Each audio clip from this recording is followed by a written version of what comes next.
The stars had never felt so cold to Fleet Admiral Yun-ho as they did on that quiet evening aboard the command station orbiting Earth. He stood alone at the observation window, his gray hair reflecting the distant light of 1,000 suns. 300 years. That was how long humanity had been part of the Galactic Federation. 300 years of following rules they did not make. 300 years of bowing their heads and saying yes, when every part of them wanted to scream no. Yun-ho remembered the stories his grandfather told him. Stories of a time when humans looked up at the stars with wonder and hope. They dreamed of meeting other beings out there in the endless dark. They imagined friendship. They imagined learning and growing together. What they found instead was the Kelari. The Kelari were tall creatures with blue-gray skin and eyes like black glass. They had ruled the galaxy for 10,000 years. When human ships first ventured beyond their solar system, the Kelari were waiting. They smiled with their thin lips and welcomed humanity into their federation. But there was a price. There was always a price. Humans became junior members of the Federation. This meant they could not vote on important matters. They could not build warships beyond a certain size. They could not expand their colonies without permission. They paid taxes to the Kelari. They followed Kelari laws. They bent their knees and called it cooperation. Yun-ho had spent his entire life in the military. He had risen through the ranks not by fighting, but by following orders. Humans were good at following orders. That was what the Kelari said. Humans are obedient. Humans are useful. Humans know their place. These words burned in Yun-ho's heart like slow poison. On the other side of the galaxy, Ambassador Hana Shin was preparing for another day at the Federation Council. She was a small woman with sharp eyes and a voice that could fill any room. For 20 years, she had represented humanity at the highest levels of galactic politics. For 20 years, she had fought with words and diplomacy. And for 20 years, she had lost. The council chamber was enormous. Delegates from 50 different species sat in rising circles around a central platform. Hana walked to her designated spot in the back, of course. Junior members sat in the back. The Kelari sat at the front, on elevated seats that looked down on everyone else. Today's meeting was about taxes. The Kelari Premier, Lord Varric, had proposed new protection fees for all human colonies. The amount was 3 times higher than before. Hana had prepared her objection carefully. She had data, arguments, and historical precedents. She had practiced her speech 100 times. When her turn came to speak, she stood with dignity. "Honored delegates," she began, "the proposed protection fees would cripple human colonial economies. Our people already pay more per capita than any other Federation member. We ask for fairness. We ask for..." A loud tone cut through the air. Her microphone had been turned off. Lord Varric waved his long fingers dismissively. "The human delegate's time has expired. We will now vote." Hana stood frozen. She had spoken for 12 seconds. 12 seconds. The Kelari delegate before her had talked for 30 minutes about garden decorations on his homeworld, but 12 seconds was all humanity deserved. The vote passed. The new taxes would begin immediately. Hana walked out of the chamber with her head held high, but inside she felt something crack. 20 years. 20 years of believing that patience and diplomacy would eventually lead to respect. 20 years of telling her people to wait just a little longer. She was tired. She was so very tired. Far from the political chambers, on a patrol vessel called the Dawn Star, Commander Ji-woo monitored her ship's systems with growing concern.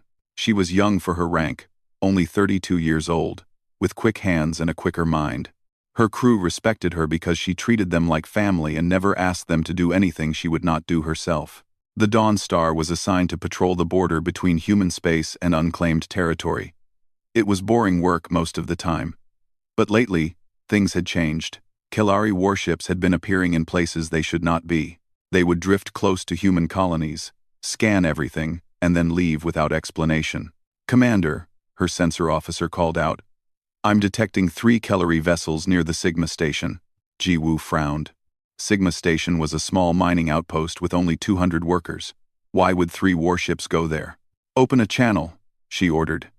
"This is Commander Ji Woo of the Dawn Star. Kellari vessels, please state your purpose in this area." The response came slowly. A Kellari officer appeared on screen, his black eyes showing nothing. "We are conducting routine security operations. This is not your concern, human." The channel closed before Ji Woo could respond. She sat back in her chair and thought about what she had seen.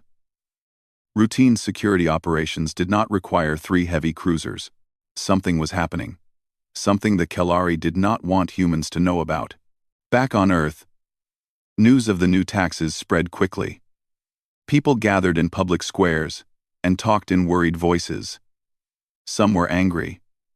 Most were simply tired. Protests were useless. Complaints went unanswered. What could they do? The Kellari had the ships.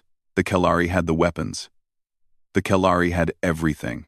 But in the shadows, in hidden facilities beneath oceans, and inside asteroids, something else was happening. For 200 years, certain humans had been preparing. Scientists worked in secret. Engineers built in silence. They created things that no alien eye had ever seen. They hid their work so well that not even most humans knew it existed. Dr. Mina Baek was one of these hidden scientists. She was 50 years old, with hands scarred from decades of work, and eyes that burned with quiet determination. She stood in an underground facility looking at rows of ships that officially did not exist.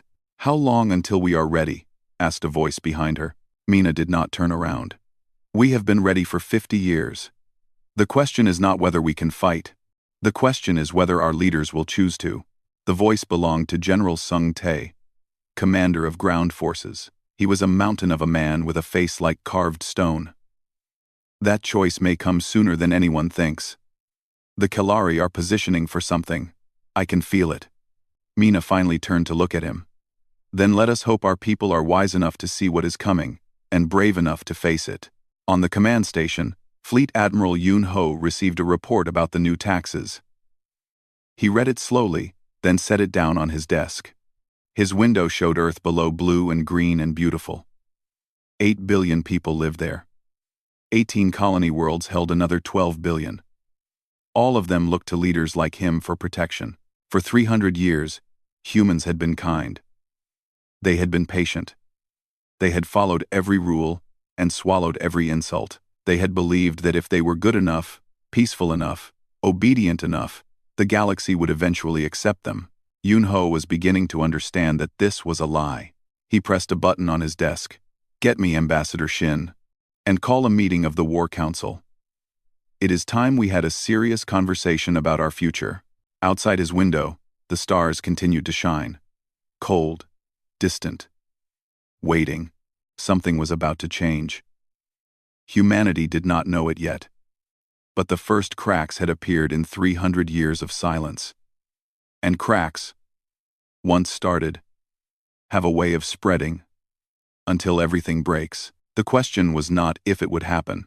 The question was when. Nova Prime was beautiful in the morning light. Golden sunrises painted the endless fields of grain that fed millions of people across human space. Children walked to school along tree-lined roads. Farmers checked their crops and talked about weather and harvests. It was a peaceful world, far from the politics and tensions of the core systems. Governor Eun-soo loved every part of it.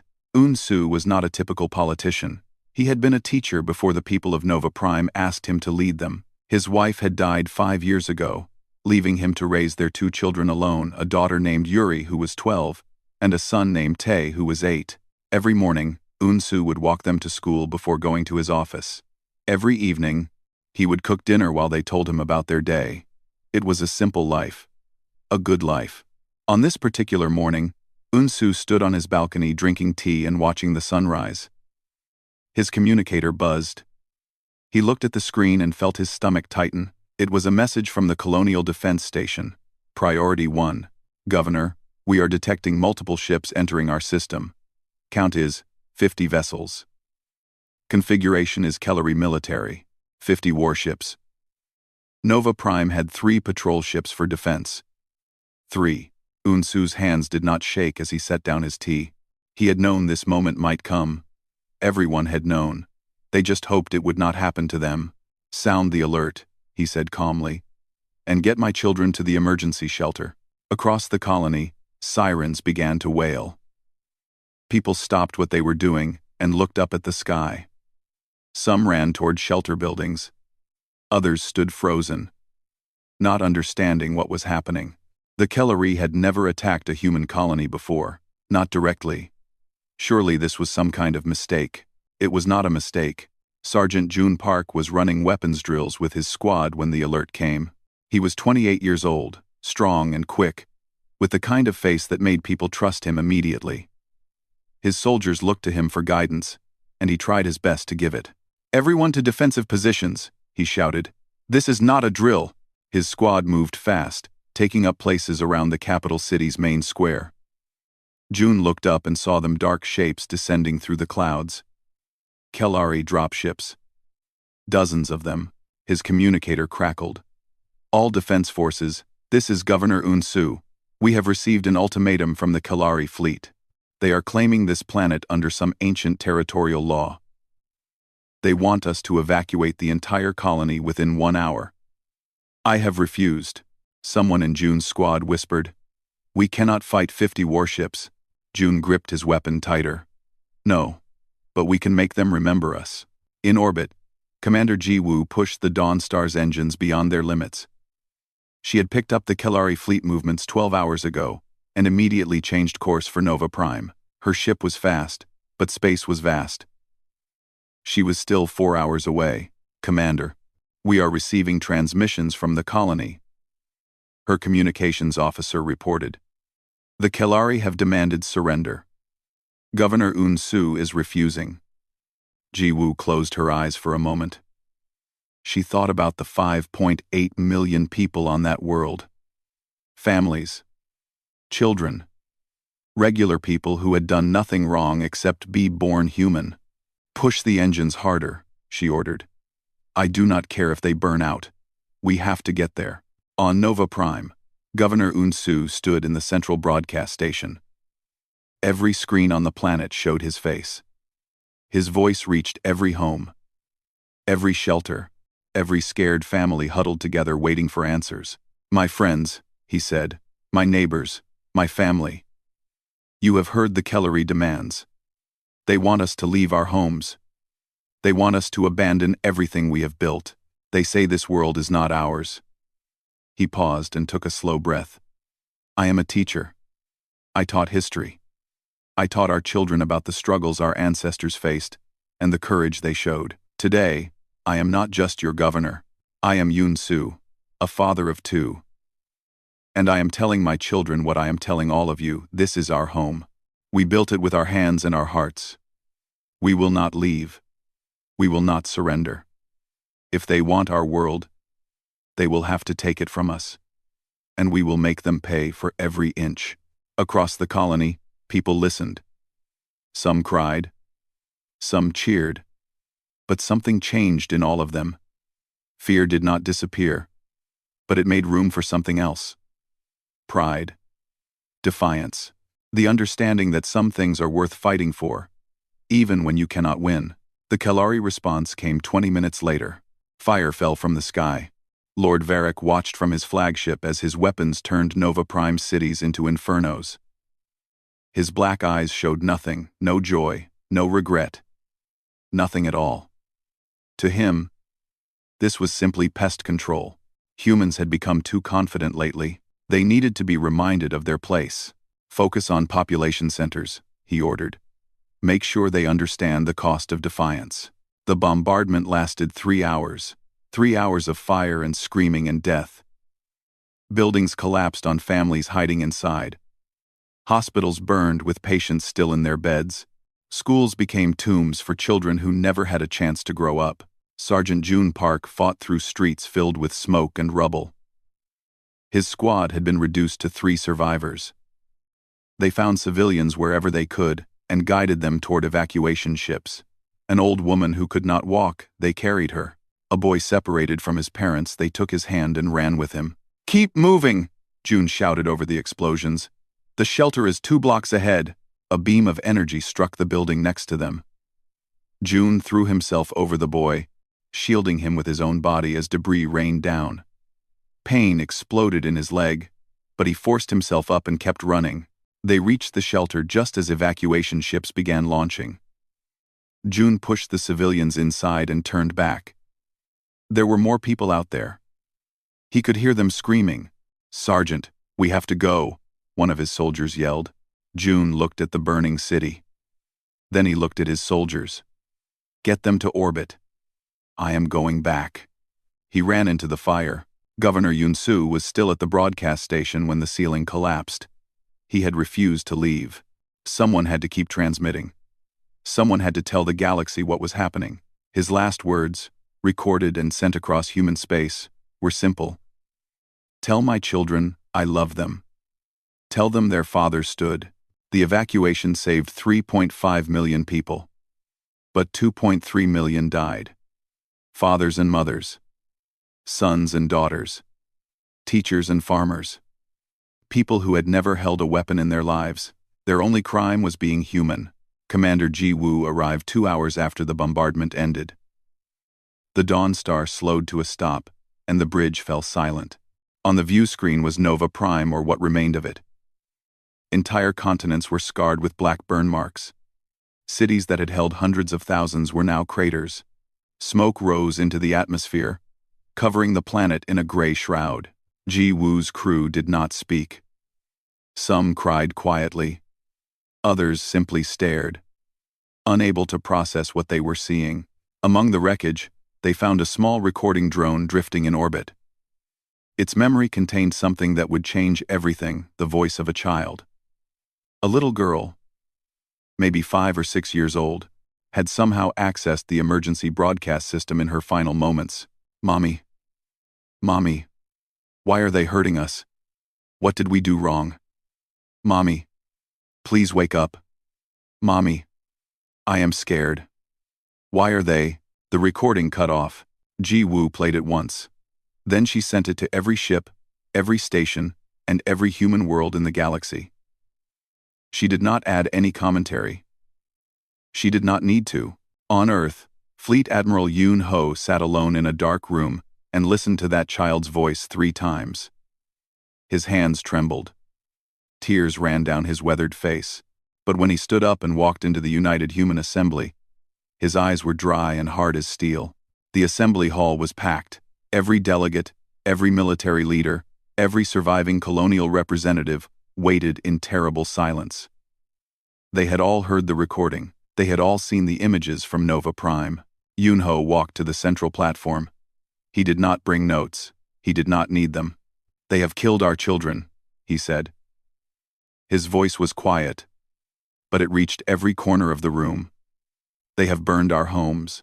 They have laughed at our protests and silenced our representatives. For 300 years, we tried to be good members of their federation.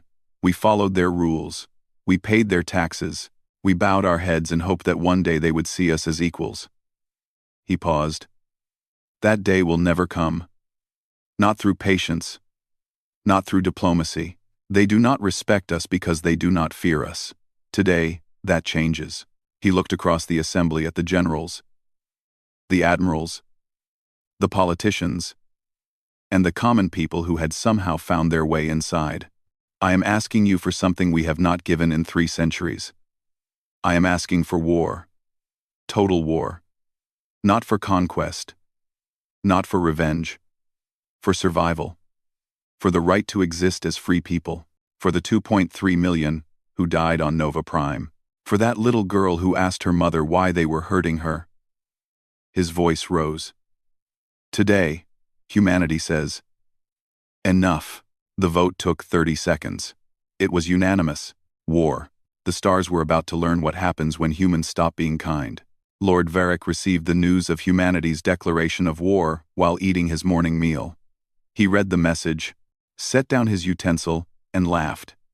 It was a genuine laugh, the kind that comes from true amusement. "They declared war," he said to his advisors. "The insects declared war on the boot that crushes them." His military commanders joined in the laughter. One of them, a seasoned admiral named Thrak, spread his hands wide. "We will crush their fleets in days. Their colonies will fall within weeks. Shall I prepare the occupation forces, my lord? Yes, Varric said, still smiling. Prepare them. But do not rush. Let the humans stew in their fear for a while.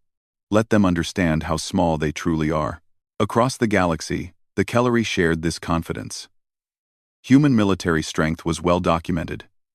They had limited fleets, restricted technology, and no real combat experience. The war would be a brief, one-sided affair. Some Kellery merchants were already bidding on human colony worlds, eager to claim the resources once the fighting ended. They did not know what waited beneath Earth's oceans. They did not know what hid inside the asteroid belt. They did not know that humans had spent 2 centuries preparing for this exact moment. Fleet Admiral Yunho stood in a massive underground chamber 3 kilometers beneath the Pacific Ocean. The facility was called Silent Thunder, though only a handful of people knew that name. What he saw made his heart pound, despite 50 years of military discipline. Ships. Hundreds of ships. They filled the chamber like metal giants, sleeping in the dark. Destroyers, cruisers, battleships, carriers, each one built with technology the Kellery had forbidden humans to develop, each one designed specifically to fight and kill. How many? Yunho asked quietly. Doctor. Mina Bake walked beside him, her scarred hands clasped behind her back. 800 combat vessels in this facility alone. Another 600 in the Mars complex, 300 more scattered in smaller installations throughout the belt. Yunho did the math. 1,700 warships. The Kellery believed humanity had fewer than 200. And the weapons. Mina allowed herself a small smile. The Kellery have not upgraded their shield technology in 300 years. Why would they? No one challenged them. Our weapons will cut through their defenses like paper. She paused and looked at the Admiral directly. We have been waiting a long time for this moment. Every scientist who worked on this project knew they might die without ever seeing these ships fly, but they built them anyway. They built them for their children and their grandchildren. For the future. Yunho placed his hand on the cold hull of the nearest vessel. Then let us make sure their sacrifice means something. Across human space, the mobilization began. For 300 years, humanity had appeared weak and divided. In reality, they had been practicing. Every colony had emergency plans. Every factory had secret conversion protocols. Every citizen knew their role if the day ever came. And now it had come. On Earth, factories that made farming equipment began producing weapons. Assembly lines that built civilian transports now constructed fighter craft. Companies that manufactured household goods switched to military supplies. The conversion happened so fast that Kellery spies could not believe their reports. This is impossible, one spy transmitted to his handlers. They cannot be producing this much equipment. Our estimates must be wrong. The estimates were not wrong. Humans were simply better at hiding things than anyone had imagined. General Sung Tae stood before a holographic display showing troop movements across 18 colony worlds. He was a large man with a voice like grinding stone, and he had spent his entire career preparing for a war everyone told him would never happen. Current volunteer count? He asked. His aide checked the numbers and blinked in surprise. 123 million, sir. And still climbing. Sung Tae nodded slowly.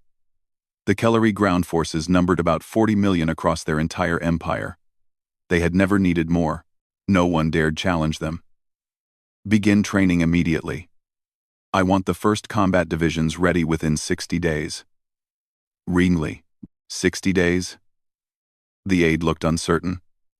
Sir, standard training takes 2 years. Then we will do 2 years of training in 60 days. Our people learn fast when they are motivated. Sung Tae turned to face his aide directly. Everyone on Nova Prime learned how to die in 3 hours. The least we can do is learn how to fight in 2 months. Ambassador Hannah Shin had left the diplomatic corps behind. Politics had failed. Words had failed. Now she served as the head of intelligence, coordinating spy networks and analyzing enemy communications. Her office was a war room filled with screens and data feeds from across the galaxy. The Kelari are not mobilizing, she reported to Yunho during their daily briefing. They are actually standing down some of their border patrols. They think this will be easy. Good, Yunho replied. Let them think that. What about their allies? Watching and waiting. The other Federation species are curious but not concerned. Some have even expressed private support for the Kelari action on Nova Prime. Hana's voice hardened. They said humans needed to be reminded of their place. Yunho was quiet for a moment. Then we will remind them of something else. We will remind them that the galaxy made a very serious mistake. In the training camps, Commander Ji Woo, now Captain Ji Woo, pushed her new crew harder than any commander before her. Her ship, the Dawn Star, had been decommissioned. In its place, she commanded a brand new battleship, fresh from the hidden shipyards. She named it Nova's Fury. Again, she shouted, as her weapons teams ran another targeting drill. Faster. The enemy will not wait for you to be ready, her crew complained among themselves at first. The captain was demanding. The hours were brutal. The expectations were impossible. But then they remembered Nova Prime. They remembered the little girl's voice. And they pushed harder. One young officer approached Ji Woo after a particularly grueling session. Captain, may I ask you something? Speak. How do we win? The Kelari have 10,000 ships. They have controlled the galaxy for 10,000 years. How can we possibly defeat them? Ji Woo looked at the young man for a long moment. Then she gestured for him to follow her to the observation deck. Outside the viewport, thousands of human vessels were forming up a fleet larger than anyone had thought possible. Do you know what the Kelari call us? Ji Woo asked. They call us the short-lived ones. They think our lives are too brief to matter. They think we are impatient and weak because we do not live for centuries like they do. She pointed at the fleet. They are right about one thing. We are impatient. We do not have time to wait for justice. We do not have time to hope for change. When we want something, we reach out and take it. That is our weakness. But it is also our strength. She turned to face him directly. The Kelari have never fought an enemy that refuses to stop. They have never faced an opponent that would rather die than surrender. They do not understand what humans become when we are angry. But they are about to learn. Sergeant June Park, now Lieutenant June Park, had survived Nova Prime with burns across half his body and a leg that would never work quite right again. The doctors told him to rest. He reported for duty the next morning. You should be in a hospital, his commanding officer said. June shook his head. The people I could not save do not get to rest. Neither do I. He was assigned to the 1st Assault Division, a unit being trained for the most dangerous missions of the war. The soldiers in his squad came from every human world. Some had lost family on Nova Prime. Some had lost friends. All of them had lost their fear. I do not care about glory, June told them on their first day together. I do not care about medals or honors. I care about one thing. Making sure what happened to Nova Prime never happens to another human world. If you are here for revenge, that is fine. If you are here for justice, that is fine too. But whatever brought you here, remember this. We fight together. We protect each other. And we do not stop until the job is done. His squad answered with one voice. Yes, sir. The final preparations took 58 days. 58 days of constant work, training, building, and planning. 58 days in which the Kelari grew more confident with each passing moment. They intercepted human communications filled with panic and despair, communications that were carefully designed to be intercepted. Lord Varric received daily reports assuring him that the humans were falling apart. Their economy was collapsing. Their people were rioting in the streets.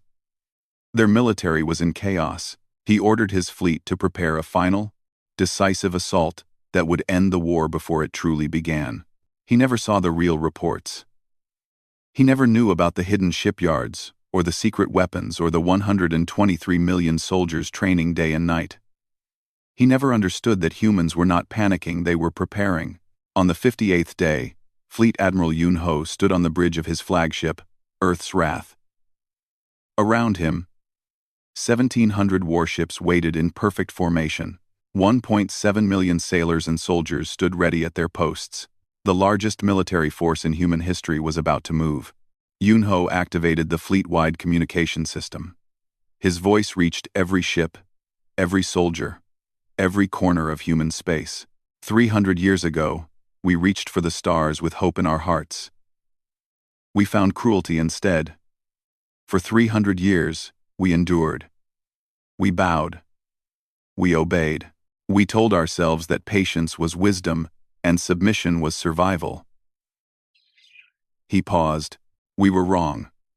Patience without strength is just another word for weakness. Today, we show the galaxy our strength. Today, we stop being kind. Today, we stop being patient. Today, we remind the universe what happens when humans decide to fight. He raised his hand. Every eye in the fleet watched. All ships, move out. Let them see what humanity becomes when we have had enough. The fleet jumped to hyperspace. The stars blurred. And somewhere across the galaxy, the Kelari continued to laugh. They would not be laughing for much longer. The first Kelari outpost fell in 17 minutes. Fortress Kren was a military station on the edge of Kelari space. It held 3,000 soldiers and 200 ships. Its commander had received word that a small human fleet was approaching. He ordered his crew to prepare for what he assumed would be target practice. When the human ships appeared on his sensors, he counted 15 vessels. He laughed and told his weapons officers to take their time. There was no rush. Humans were not a threat. Then the human ships opened fire. The Kelari commander watched in disbelief as his shields that had protected his people for millennia collapsed in seconds. Human weapons tore through his station's armor like it was made of cloth. Explosions ripped through deck after deck. His ships tried to return fire, but the humans moved too fast, coordinated too perfectly. His last transmission was intercepted by Kelari intelligence. They are not supposed to have weapons like this. They are not supposed to fight like this. They are not. The transmission ended. Fortress Kren was gone. Across Kelari space, similar scenes repeated themselves. Human fleets struck from multiple directions at once. They did not waste time with warnings or negotiations. They did not accept surrenders. They simply appeared, destroyed everything military, and moved on. 37 Kelari military bases fell in the first month. Lord Varric received the reports with growing horror. Each message brought worse news than the last. Outposts destroyed. Fleets ambushed. Supply lines cut. His advisors assured him that this was just temporary luck, that the humans would run out of ships and supplies soon. But the ships kept coming. And they kept winning. Captain Ji Woo stood on the bridge of Nova's Fury as her task force approached their next target, Throne Station. This was the largest Kelari shipyard in their empire, a massive facility that produced 200 warships every year. Intelligence said there were 400 vessels currently docked there, waiting for crews. Captain, her tactical officer reported, enemy defenses are at full alert. They know we are coming. Ji Woo nodded. She had expected this. After the first month of defeats, the Kelari were finally taking humans seriously. How many defending ships? 60, plus the station's weapons platforms. And how many ships do we have? 12? Captain, someone on the bridge shifted nervously. 60 against 12 were terrible odds. The smart move was to retreat and wait for reinforcements. The safe move was to report the station's defenses and let command decide. Ji Woo was not interested in safe moves. All ships, attack formation echo. We are going straight in. She looked at her crew, young men and women who had trained for only weeks, who had never seen real combat before this war. The Kelari think numbers decide battles. They are wrong. Will decides battles. Heart decides battles. We have something they never will. We know what we are fighting for. Nova's Fury led the charge. The 12 human ships dove into the Kelari formation like wolves among sheep. Human weapons were faster, more accurate, more devastating than anything the Kelari had faced. But it was not just the weapons, it was how the humans used them. They coordinated without needing orders. Each ship covered the others. Each captain knew what their comrades would do before they did it. 300 years of studying Kellery tactics had given humans an intimate understanding of how their enemies thought and fought. Now they used that knowledge as a weapon. Kellery ship after Kellery ship exploded. The defenders tried to regroup, but the humans never gave them time. They pressed forward relentlessly, taking damage but never slowing down. Ji-Woo's ship took a direct hit to its starboard side. Fire alarms screamed. Crew members rushed to seal breaches. The tactical display showed 3 enemy cruisers converging on her position. "All power to forward weapons," she ordered. "Ram speed." Her helmsman looked at her with wide eyes. "Captain, you heard me. They expect us to retreat when we are hurt. Show them what humans do instead." Well, Nova's fury accelerated directly toward the 3 cruisers. Its weapons fired continuously, punching holes in enemy shields. The Kellery commanders saw the damaged human ship charging at them and hesitated just for a moment, unsure what to do. That hesitation cost them everything. Ji-Woo's ship tore through their formation, destroying 2 cruisers and crippling the 3rd. When the smoke cleared, the path to Throne Station was open. "All ships, focus fire on the shipyard. Leave nothing standing." Throne Station burned for 3 days. 400 ships that would never hunt humans. 400 ships that would never burn another colony. 400 ships reduced to floating debris. When Ji-Woo finally led her surviving vessels away, 7 ships remaining from the original 12, she did not celebrate. She simply recorded her report and began planning the next attack.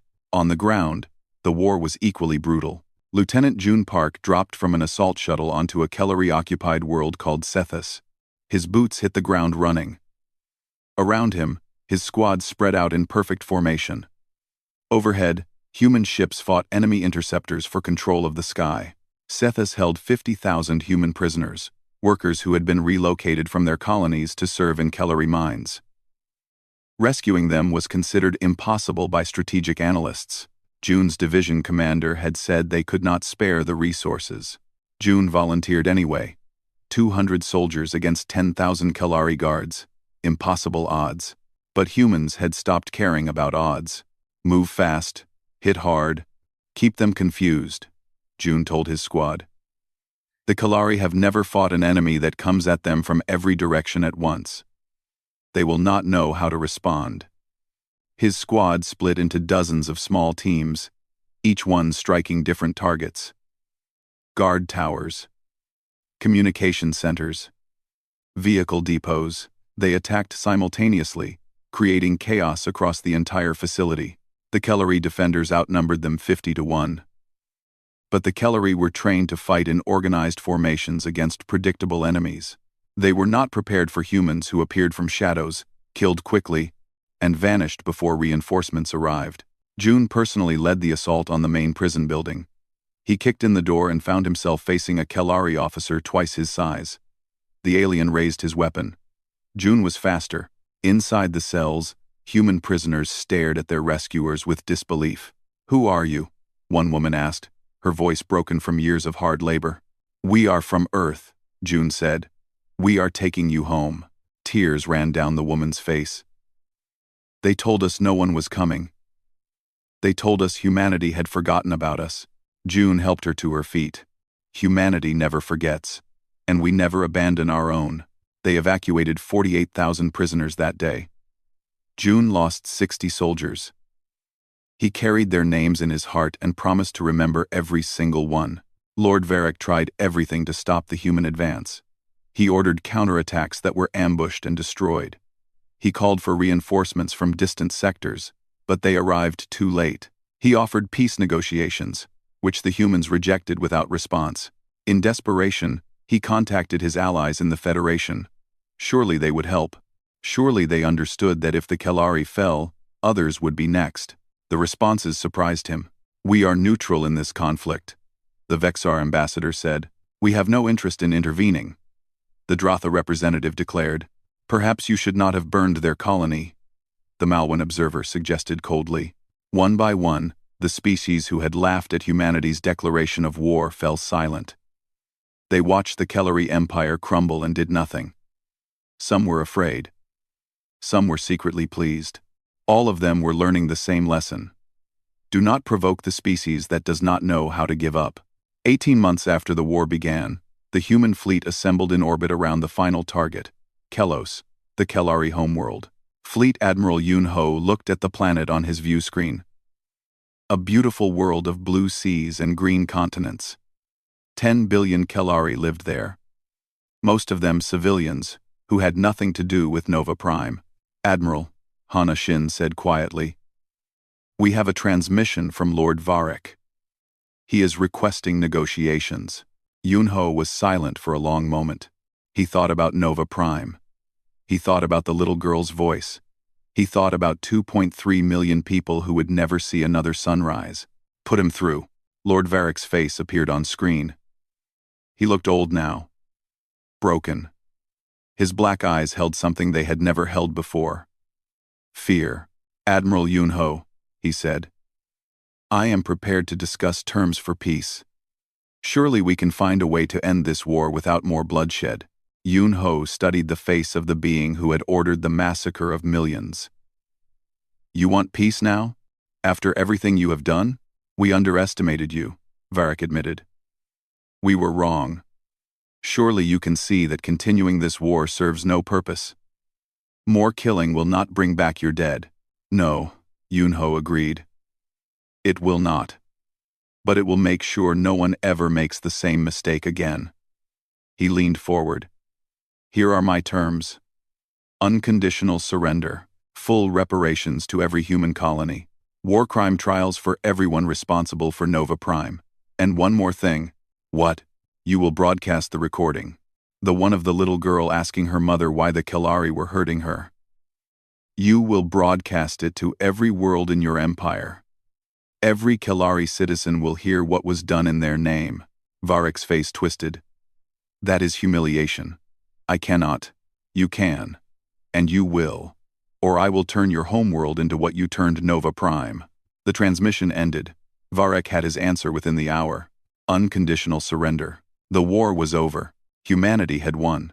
But as Yun Ho looked at the fallen empire before him, he did not feel victory. He felt tired. He felt old. He felt the weight of every life lost on both sides. Every family destroyed. Every future erased. This was war. This was what it meant to stop being kind. He hoped his people would remember that. He hoped they would remember the cost, because the galaxy would certainly never forget.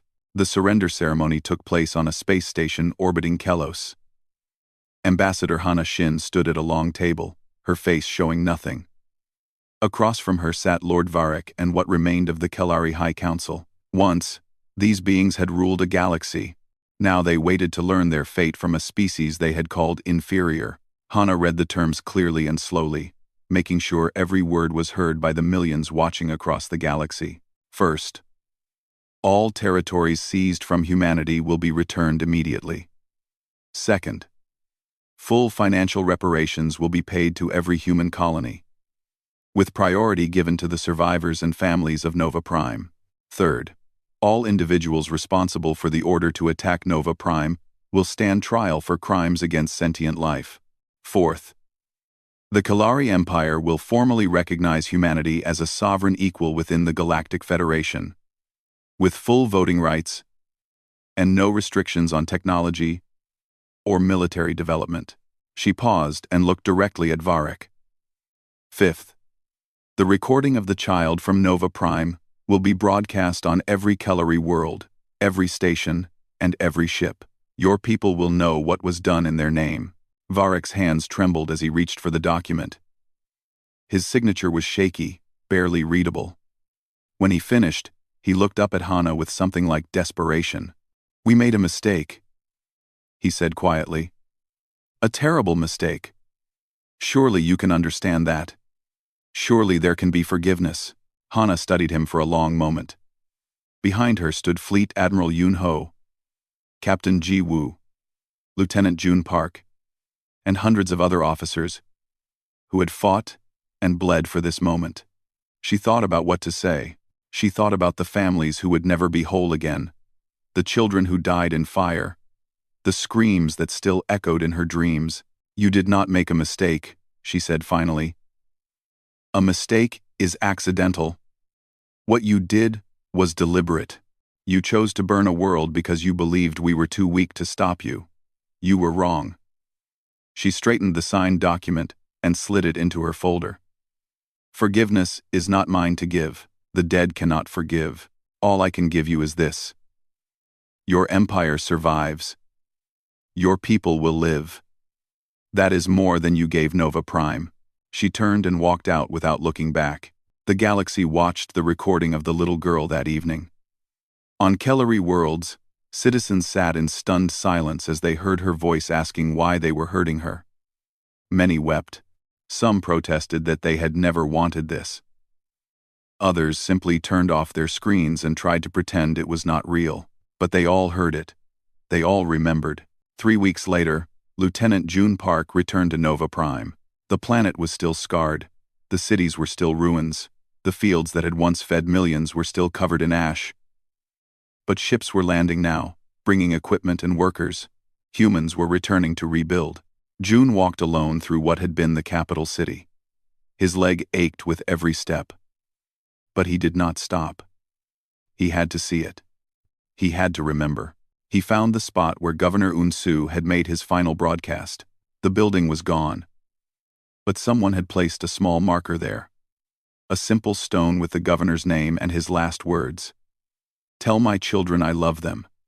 Tell them their father stood. June knelt beside the marker and placed his hand on the cold stone. He stayed there for a long time. Not moving, not speaking, just remembering. A sound behind him made him turn. 2 children were approaching, a girl of about 12 and a boy of about 8. They walked slowly, holding hands. Their faces showed the kind of grief that never truly heals. June recognized them immediately. Yuri and Tae, Governor Unsu's children. You saved us, the girl said quietly. On the evacuation ship. You put us inside and went back into the fire. June nodded slowly. He remembered that night. He remembered pushing civilians toward the ships while the world burned around him. I am sorry I could not save your father. The boy, Tae, stepped forward. Our father saved everyone. He made people brave when they were scared. He made them stand when they wanted to run. He looked at June with eyes that had seen too much, too young. You did the same thing. You went back. June did not know what to say, so he simply reached out and placed his hand on the boy's shoulder. No words were needed. They understood each other. Will you help us plant a tree? Yuri asked. We brought a seed from Earth. Father always said he wanted more trees here. Together, the 3 of them dug a hole in the ash-covered ground. They placed the seed inside and covered it with soil. June poured water from his canteen. When they were done, they stood in a small circle around the tiny mound of dirt. One day this will be tall, Tae said. And people will sit under it and remember. Yes, June agreed. They will. The tree would grow. Nova Prime would heal. But the scars would remain forever reminders of what had been lost and what had been gained. On Earth, the celebrations were muted. There were parades and ceremonies, but they felt hollow to many. Too many seats were empty at family dinners. Too many names were carved on memorial walls. Victory had come, but the cost had been enormous. Captain Ji Woo received promotion to admiral. She stood on a stage in front of thousands of people, while medals were pinned to her chest. Cameras broadcast her image across human space. She was a hero now, the woman who had led the impossible attack on Throne Station. But when reporters asked her how she felt, she struggled to answer. I feel grateful that we survived, she finally said. I feel proud of every person who served. But I also feel the weight of everyone we lost. War is not something to celebrate. It is something to survive. And remember, she was given command of the new Frontier Fleet, humanity's guardians against any future threat. As she took her position aboard her new flagship, she made a promise to herself. She would train her crews so well, prepare her defenses so thoroughly that no one would ever dare attack human space again, not because humans wanted war, but because peace could only be protected by strength. The Galactic Federation convened a special session to formally apologize to humanity. Representatives from 50 species stood and acknowledged that they had allowed injustice to flourish. They offered humanity a permanent seat on the High Council. Fleet Admiral Yoon Ho attended as humanity's representative. He was 73 years old now, gray and tired. The war had taken everything from him except his sense of duty. When it was his turn to speak, he did not give a long speech. He simply looked at the assembled delegates and said, "We accept your apology. We accept your offer of equal partnership. But understand this, we do not forget. We will be your partners. We will be your allies. But we will never again be your servants. The age of humanity bowing is over." The delegates nodded solemnly. They had seen what happened when humans were pushed too far. They would not make that mistake again. Months passed. The universe slowly returned to peace. On a quiet evening, Yoon Ho retired to a small house on the Korean coast. It was the house where he had grown up, where his grandfather had told him stories about the stars. He sat on the porch and watched the sunset paint the ocean gold and red. Ambassador Hana Shin visited him there. They sat together and drank tea in comfortable silence. "Do you think we did the right thing?" Hana asked eventually. Yoon Ho considered the question carefully. "I think we did the necessary thing. Whether it was right, that is, for history to decide. The Kellery are broken. Their empire may never recover. No, it may not." He sipped his tea. "But they chose this. When they burned Nova Prime, they declared that some lives matter more than others. We simply made them understand that human lives matter too." Hana nodded slowly. "The child's recording has become a symbol across the galaxy. Other species are using it to argue against oppression everywhere. Then perhaps some good came from her death." Yoon Ho closed his eyes. "I still hear her voice sometimes, asking her mother why they were hurting her. I do not think I will ever stop hearing it." "Neither will I." They sat together until the stars came out. The same stars that humanity had once looked at with innocent wonder. The same stars that had brought them so much pain and so much triumph. The next morning, a ceremony was held on the rebuilt Nova Prime. The tree that June Park had planted with the governor's children had grown strong. Around it, a memorial had been constructed, a wall of black stone stretching in a long curve. On it were carved the names of 2.3 million people. Every name. Every single one. At the center of the memorial stood a simple speaker. Visitors could press a button, and they would hear the recording of the little girl. It played softly, a ghost of a voice, asking questions that would never be answered. Beneath the speaker, a single line was engraved in stone. "Never again." June Park stood among the crowd at the dedication ceremony. Beside him were Yuri and Tae, both of them older now, both carrying their father's quiet strength. Around them stood survivors, soldiers, families of the fallen, and citizens who had come from across human space to bear witness. Ji Woo was there.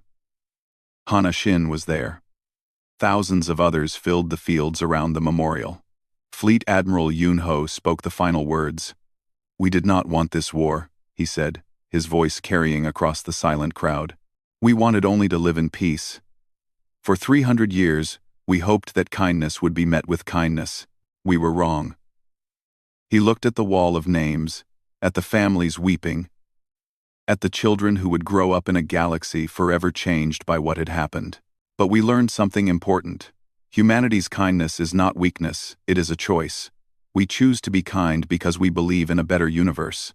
When that choice was answered with fire, we made a different choice. We became what we needed to be. He paused, gathering his thoughts. "To everyone who died, we remember you. To everyone who fought, we thank you. To the galaxy watching, remember this day. Remember what humanity is capable of when pushed too far. Not because we want you to fear us, but because we want you to understand us." His voice softened. "We are kind. We are patient. We are peaceful. But we are not powerless. Hurt us, and we will rise. Every single time." The ceremony ended. The crowd slowly dispersed. But the memorial remained, standing beneath the spreading branches of a tree that had grown from ash and fire. Years passed. Decades passed. The events of the war faded from headlines but never from memory. Children learned about Nova Prime in schools. Adults told stories around dinner tables. The recording of the little girl became known across 100 worlds. And somewhere in the vastness of space, on stations and ships and distant colonies, the species of the galaxy remembered what happened when humans stopped being nice. They remembered the cost of cruelty. They remembered the price of underestimating the small and the quiet. They remembered that the species who chose to be kind was also the species capable of bringing empires to their knees. And they were very, very careful to remember. The stars continued to shine. Cold, distant, eternal. But now they shone on a humanity that stood as equals among them, finally free, finally respected, finally at peace.